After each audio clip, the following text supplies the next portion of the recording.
La Voz de América presenta.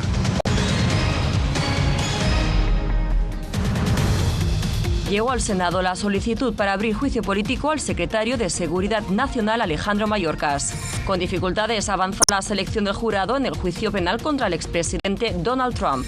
En la entrega de hoy de la serie Voto Dividido en Estados Unidos hablaremos de economía y su impacto en la intención de voto. Y otra caravana de migrantes avanza rumbo a Estados Unidos en un momento de máxima presión en la frontera sur.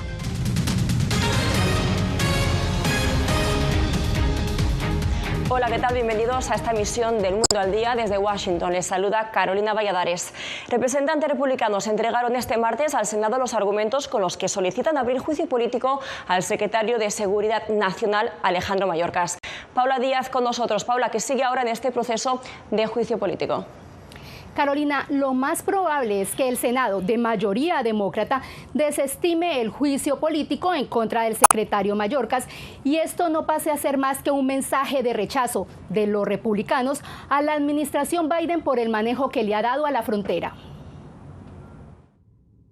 La Cámara de Representantes de Estados Unidos, controlada por los republicanos, envió este martes al Senado, de mayoría demócrata, sus cargos de juicio político contra el principal funcionario de seguridad fronteriza del presidente Joe Biden, Alejandro Mayorkas. Se espera que el Senado deje de lado rápidamente el asunto. Listos para presentar los artículos de juicio político referidos por la Cámara de Representantes contra Alejandro Mayorkas. Los cargos son violación de la confianza pública y negativa sistemática y deliberada a cumplir con la ley al no manejar adecuadamente la situación en la frontera entre Estados Unidos y México. La catástrofe de Biden en la frontera se mantiene como la prioridad número uno para los republicanos de la Cámara. Si al senador Schumer le importa el sufrimiento de los estadounidenses y el desastre que Mayorkas hizo en la frontera, él hará un juicio completo y público. El secretario del Departamento de Seguridad Nacional, Alejandro Mayorkas, defendió esta mañana su gestión durante una audiencia sobre los fondos para proteger la frontera. En los últimos 11 meses regresamos más de 630,000 individuos que no tenían una base legal para estar en el país, más que en cualquier año desde 2013. El líder de la mayoría en el Senado, el demócrata Chuck Schumer, dijo que el juicio político nunca debe utilizarse para resolver un desacuerdo político y que esto sienta un precedente horrible para el Congreso. A pocos meses de las elecciones presidenciales de noviembre, los republicanos buscan convertir la migración en un tema clave de campaña. Gracias, Paula. Avanzamos. Este martes continúa la selección del jurado en el juicio penal contra el expresidente Donald Trump. Hacemos contacto ahora con Ángela González desde las afueras del tribunal en Manhattan. Ángela, ¿qué ha trascendido de esta jornada ahí donde te encuentras? Carolina, ha sido una jornada ardua, pero 6 residentes de Nueva York ya han sido seleccionados como jurados para este juicio. Faltarán ahora 12 más que sean escogidos entre jurados y suplentes que tendrán la tarea de juzgar a Donald Trump. En la Corte Penal de Manhattan sigue la selección de los posibles integrantes del jurado en el juicio contra el expresidente Donald Trump. Los 12 miembros del jurado deberán juzgarlo de manera imparcial de 34 cargos derivados de la falsificación de registros fiscales. Decenas de entrevistados regresaron a sus casas. La selección del jurado no va a ser fácil en este caso. El juez Juan Merchan probablemente va a pasar por cientos de jurados para encontrar 12 que puedan ser justos e imparciales. Todos en este país tienen una opinión sobre Donald Trump. Unos piensan que es un criminal, otros piensan que es un héroe. El proceso conlleva la revisión de un cuestionario con más de 40 preguntas que involucran el contexto del acusado. La fiscalía acusó a Trump de presuntamente falsificar registros fiscales por $130,000 para encubrir el pago por el silencio de la estrella de cine para adultos Stormy Daniels durante su campaña de 2016. Aunque Trump enfrenta la posibilidad de ir a la cárcel, creo que es poco probable. Estos no son delitos graves según la ley de Nueva York, si es que lo son. La oficina del fiscal de distrito tiene que demostrar que los registros falsos fueron para promover o para encubrir otro delito. Es por eso por lo que se habla de una posible violación de las finanzas de campaña o de evasión fiscal. Al llegar este martes al tribunal, Donald Trump aprovechó para dirigirse a los medios. Debería estar ahora mismo en Pensilvania, en Florida, en muchos otros estados, en Carolina del Norte, en Georgia, haciendo campaña. Todo esto proviene de la Casa Blanca de Joe Biden. La Fiscalía solicitó formalmente que Donald Trump sea multado con $3,000 por quebrantar la ley de silencio que ordenó el juez Juan Merchan. Este miércoles no habrá sesión y el próximo jueves se retomará la selección de los jurados que hacen falta. Carolina.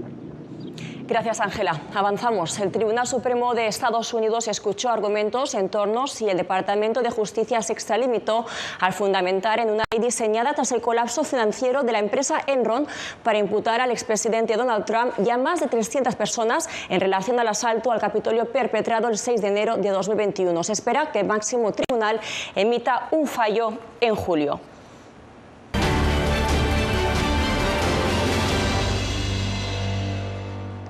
Los altos costos de los alimentos, la gasolina y la vivienda están entre las preocupaciones de los votantes estadounidenses, quienes ven la economía como una prioridad de cara a las elecciones de noviembre. Jenny García nos trae la segunda entrega de la serie Voto Dividido en Estados Unidos.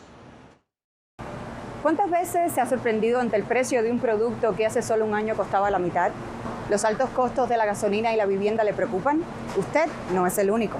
En Estados Unidos, los electores ven a la economía y específicamente a la inflación como una de sus máximas prioridades de camino a las urnas el próximo noviembre.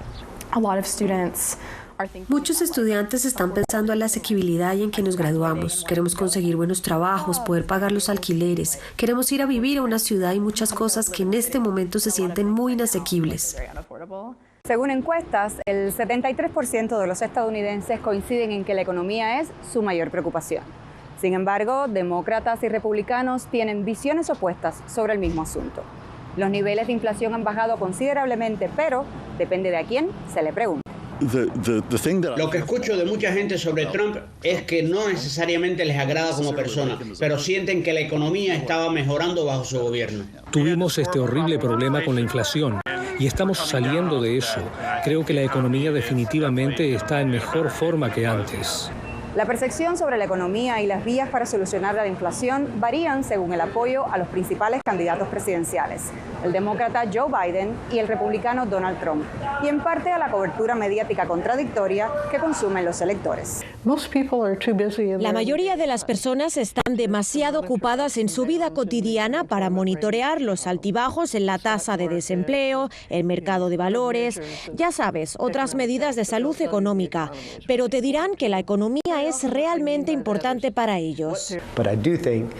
Sí, creo que la polarización que vemos, los sentimientos de desdén y acritud hacia los demás que se ven expresar a muchos votantes en este momento, creo que enmascaran más acuerdos sobre los temas entre los estadounidenses comunes y corrientes de lo que es a veces evidente. Las afiliaciones políticas importan a la hora de asumir posiciones sobre temas en los que los electores coinciden. Una tendencia que refleja el sentimiento de polarización que vive Estados Unidos solo 6 meses de unas elecciones cruciales para su futuro. Jenny García, Voz de América, Washington. Avanzamos. La Comunidad de Estados Latinoamericanos y Caribeños busca definir una posición en bloque sobre el allanamiento de la Embajada de México en Quito. Óscar Ortiz está en Honduras, país que ejerce la presidencia temporal de ese organismo. Óscar, ¿qué ha trascendido de la reunión? Adelante. Carolina, así es, un gusto saludarte. Efectivamente, hay determinaciones en el desarrollo de esta cumbre de la CELAC aquí en Honduras, prácticamente donde está la presidencia pro tempore. Se ha determinado que Claribel Vallecillo, representante de negocios de Honduras en Ecuador, sea llamada por instrucciones de la presidenta Xiomara Castro, esto en búsqueda de representar o agenciar un derecho internacional y que se respeten los valores cívicos y democráticos. Durante la reunión de los líderes de la Comunidad de Estados Latinoamericanos y Caribeños, CELAC, el presidente de Venezuela, Nicolás Maduro, ordenó el cierre de la embajada y los consulados venezolanos en Ecuador, argumentando solidaridad con el gobierno de México. He ordenado cerrar nuestra embajada en Ecuador, cerrar el consulado en Quito, cerrar de inmediato el consulado en Guayaquil. Y es que el ingreso de fuerzas ecuatorianas a la Embajada de México en Ecuador y el respeto a la condición de asilo del expresidente ecuatoriano Jorge Glass son los temas en la reunión de los países miembros de la Comunidad de Estados Latinoamericanos y Caribeños, CELAC. Los presidentes de los 32 países miembros del organismo fueron convocados por la mandataria de Honduras, Xiomara Castro, quien ejerce la presidencia rotativa del bloque. Nuestros presidentes, nuestras presidentas de América Latina y el Caribe, quienes nos definan cuál será la hoja de ruta para seguir presionando por el cumplimiento de las normas del derecho internacional, respetar la condición de asilo del señor Jorge Glass. El analista Graco Pérez subraya la necesidad de buscar consensos ante la división ideológica que reina en la CELAC. América Latina está sufriendo en este momento esa degradación de la aplicación del derecho internacional y la instrumentalización de las organizaciones, porque obviamente existe una separación ideológica muy marcada. El gobierno de Honduras considera que el ingreso de fuerzas policiales de Ecuador a la Embajada de México en Quito representa un uso indebido de la fuerza que viola el principio de inviolabilidad de las sedes diplomáticas. Pero algunos países miembros de CELAC, como Argentina, Costa Rica, Paraguay, Perú y Uruguay, objetaron la convocatoria de la cumbre de presidentes, alegando que carecía de consenso. Y es precisamente el punto de vista de varios analistas que aseguran que la CELAC debe buscar los consensos necesarios, esto para tomar determinaciones y así fijar una sola posición, evitar tanto ideologías tanto de izquierda como de derecha. Postura que, según el canciller Enrique Reina, es el mensaje que quiere transmitir la presidenta Xiomara Castro, un mensaje de paz y diálogo para que los gobiernos de Ecuador y México prácticamente estén en base a ley trabajando como dos naciones hermanas. Gracias, Óscar, por el reporte.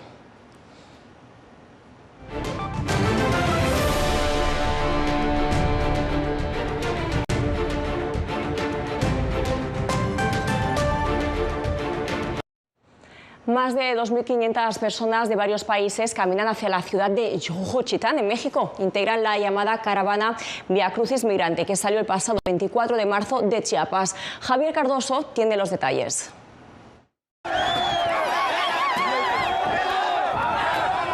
Entre empujones y golpes, más de 2.500 migrantes se enfrentaron a la Guardia Nacional en la carretera panamericana. Nos están mintiendo, nos quieren llevar a otro lado para detenernos a todos y la verdad no es así.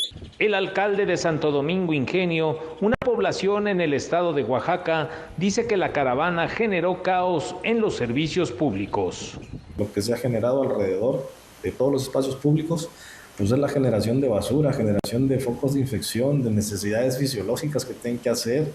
Buscan llegar a la ciudad de Juchitán y los guardias pretendían impedirle el paso. Vamos buscando una meta, llegar a Estados Unidos. El territorio mexicano nos ha atendido el personal excelente, pero ellos ya empiezan a tomar represalias contra esta caravana. Llevan 4 semanas cargando una cruz. El objetivo es llegar a la Ciudad de México. Lo que queremos es llegar al DF. Por favor, permítanos cruzar sus calles, permítanos cruzar su carretera. Y es que solo desde ciudades ubicadas por encima del paralelo 19, tales como la Ciudad de México, las personas pueden pedir citas en Estados Unidos a través de la aplicación CBP One. Javier Cardoso, Voz de América, México. Y en Puerto Príncipe, la capital de Haití, algunos habitantes están hartos del control de las pandillas y de la violencia que sufren desde hace años. En abril de 2023 surgió una iniciativa de civiles contra la violencia. Sandrine Exil tiene este reporte. Justicia y seguridad por mano propia. El movimiento Bois-Calais, en el que los ciudadanos persiguen y a veces matan a presuntos miembros de bandas, se ha extendido en Puerto Príncipe. Ahora protegen sus barrios entre barricadas, carros y cercas, una práctica que también ha puesto en riesgo a la población. No creo que las barreras garanticen la seguridad, ni siquiera para la gente que vive en esas zonas. Lo más importante es abordar de verdad el problema de la inseguridad, pero nos negamos a hacerlo. Muchos inocentes son víctimas de esta práctica. Hoy, si entras en una zona donde nadie te conoce, corres el riesgo de morir. Esta práctica se observa en la capital desde hace un año, concretamente en zonas que han sido atacadas por pandillas. Además de las vallas, la gente está organizando grupos de autodefensa. Estos grupos están formados por policías locales y civiles que viven en las zonas, por lo que a veces van armados. Si el Estado existiera de verdad, la gente no pondría barreras. Si el Estado existiera, un ciudadano no podría poner barreras en el barrio. Si el Estado existiera, no habría barreras a la entrada de D+2. El Estado no existe. Hoy en día es la gente la que tiene que cuidar de sí misma. Según la ONU, al menos 1.436 personas no implicadas en los actuales intercambios violentos fueron asesinadas, heridas o secuestradas entre el 1 de enero y el 29 de febrero de 2024. Estas cifras indican un aumento del 40% en el número de víctimas en comparación con los 2 meses anteriores. Voz de América, Puerto Príncipe. Hacemos una pausa y al regreso la policía de Phoenix está en alerta por la extrema violencia con la que 2 de sus agentes fueron atacados en eventos separados.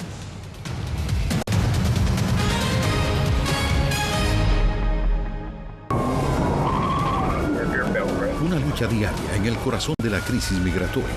Un negocio multimillonario que explota sin piedad la vulnerabilidad de miles de migrantes. Es solo por el dinero, realmente no me importa. Un documento periodístico que se introduce en las entrañas de la lucha de las autoridades tejanas contra la industria criminal del tráfico de migrantes.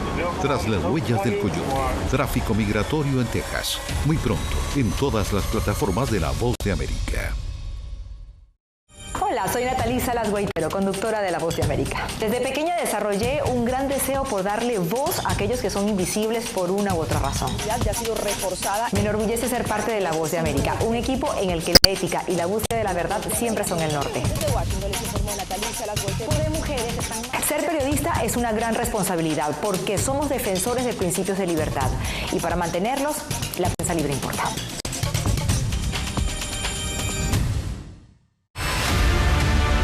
No concibo una democracia sin periodistas. El libreto manda a un conflicto constante con la prensa independiente, con los medios de comunicación. Periodismo, la prensa libre importa. Una coproducción de La Voz de América con nuestras afiliadas en la región. Se ejerció esta profesión con mucho miedo. ¿Cuántos periodistas van muertos ya por decir la verdad? Disponible en vozdeamerica.com. Soy Fabiola Chambi, corresponsal de La Voz de América en Bolivia. Retratar la complejidad de mi país para una audiencia internacional le ha dado una nueva perspectiva a mi labor como periodista. Desde esa mirada descubro en el día a día que el trabajo que realizo en La Voz de América me ha permitido dar vida a los valores del periodismo profesional. Aquel que les informa a ustedes, nuestras audiencias, con balance, precisión y profundidad. Porque en La Voz de América, la prensa libre importa.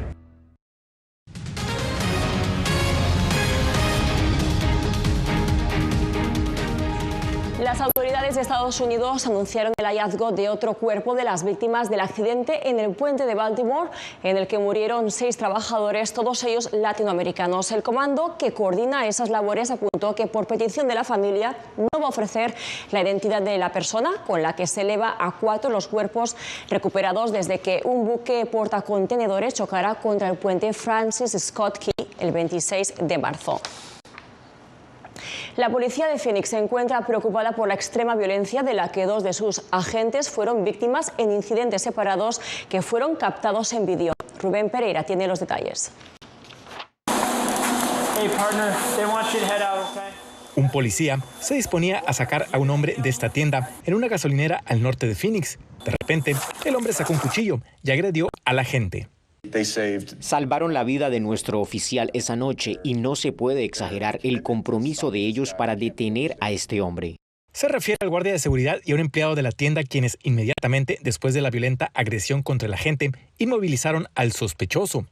Es admirable ver lo que hicieron estas personas porque arriesgaron su propia vida para salvarla de un policía, porque definitivamente el agresor, cuando el policía estaba en el suelo, él iba a seguir agrediéndolo. Pocos días antes de ese incidente, otro agente fue recibido a balazos mientras intentaba evitar un asalto en este estacionamiento. 3 sospechosos fueron detenidos. En estos 2 incidentes no tuvimos la capacidad de protegernos ni devolver la fuerza, porque nuestros oficiales fueron agredidos inmediatamente. Eso es lo que estamos destacando aquí, la violencia llegó rápido. El Departamento de Policía se encuentra analizando los videos de las agresiones en contra de los agentes para determinar qué lección se puede aprender y así estar mejor prevenidos. Es delicado, sí, porque que si a los policías los agredieron, entonces todos somos vulnerables para que pasemos por un crimen como les pasó a ellos. Hay que tener mucha precaución cuando tú mires personas así. El agente que fue acuchillado y el que fue baleado continúan recuperándose satisfactoriamente. Rubén Pereira, Voz de América, Phoenix, Arizona. Hacemos otra pausa. Al regreso, en Venezuela terminó el plazo de inscripción y actualización del registro electoral con motivo de las elecciones presidenciales del próximo julio.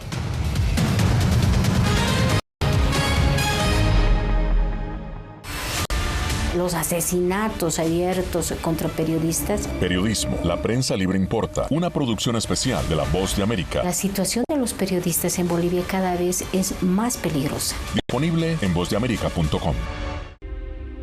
Una madre rusa busca desesperadamente a su hijo desaparecido en territorio ucraniano durante la guerra. Las autoridades militares y el presidente de su país no han respondido a sus reclamos.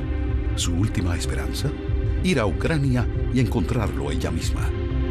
Mom, все будет хорошо, я тебя люблю. La búsqueda de Olga. Все будет хорошо. Давай. Disponible en todas las plataformas de La Voz de América. Llenó de orgullo a su nación conquistando títulos alrededor del mundo.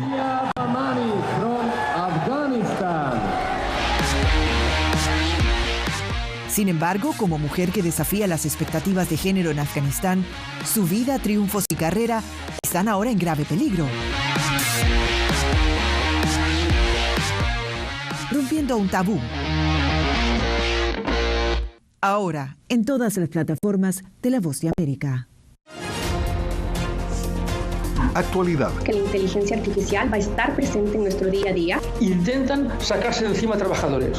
Análisis. El cambio climático está teniendo muchísimos impactos que afecta siempre a los más vulnerables. La región necesita ayuda. Debate. Proteger a las escuelas con armamentos. Es una total ridiculez, inverosímil. Con la información más allá de los titulares. Todas las semanas por La Voz de América. Desde Washington, le saluda Gonzalo Abarca. La intolerancia es una característica, no la excepción. Periodismo, la prensa libre importa. Una coproducción de La Voz de América y CDN. No puedo mirar hacia otra parte cuando veo lo que está ante mis ojos. Disponible en vozdeamerica.com.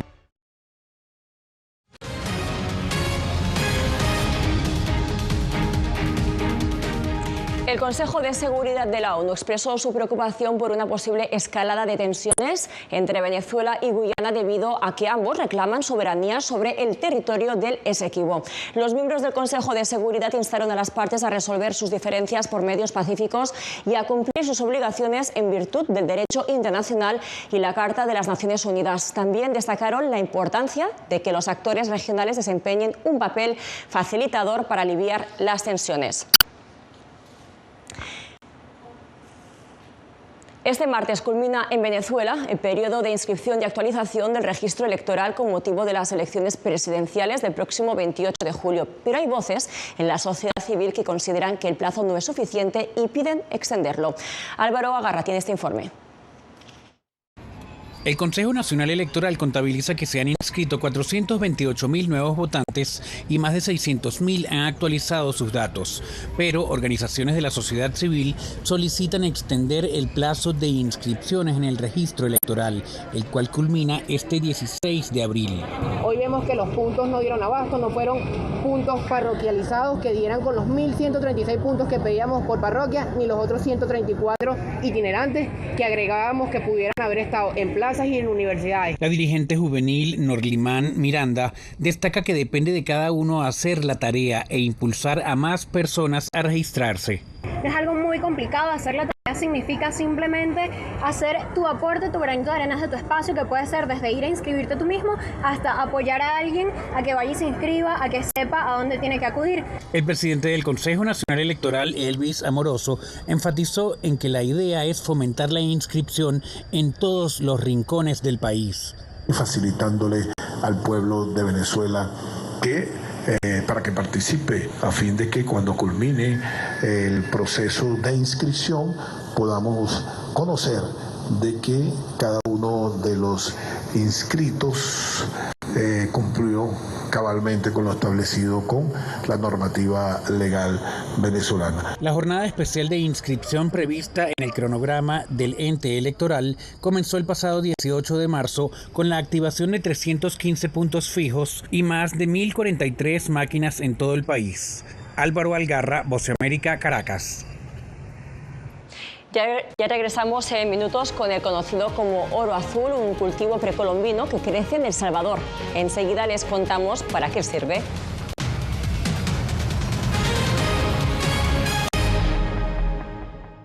Soy Néstor Aguilera, corresponsal de La Voz de América en el Ecuador. Informar sobre la realidad de un país exige una alta dosis de responsabilidad periodística, más aún cuando las noticias evolucionan a cada instante. Aquí en La Voz de América encuentras noticias veraces, precisas y balanceadas, valores profesionales que motivan a trabajar día a día para informarte de manera profunda sobre los temas que más impactan tu vida diaria. Porque en La Voz de América, la prensa libre importa.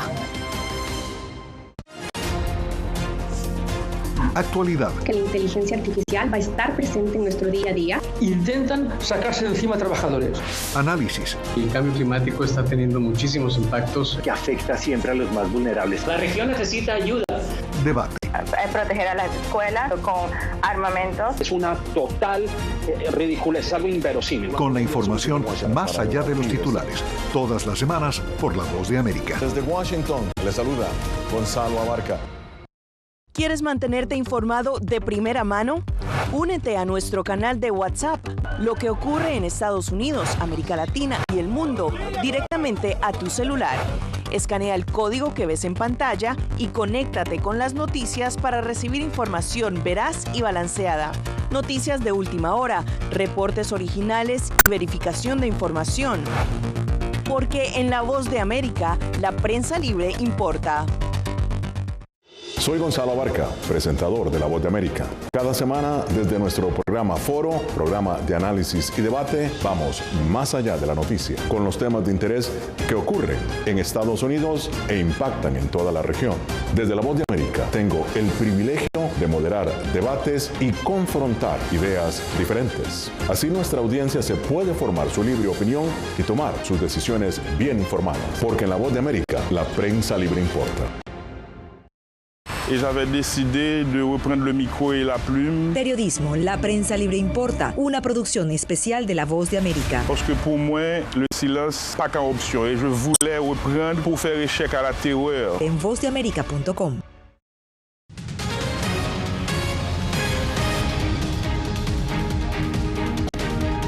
La planta del añil era tradicional de las culturas precolombinas centroamericanas que la consideraban un oro azul, pues de ella se extrae un pigmento natural muy valioso para el teñido de las telas. Ahora, una salvadoreña busca rescatar su cultivo actualmente en declive.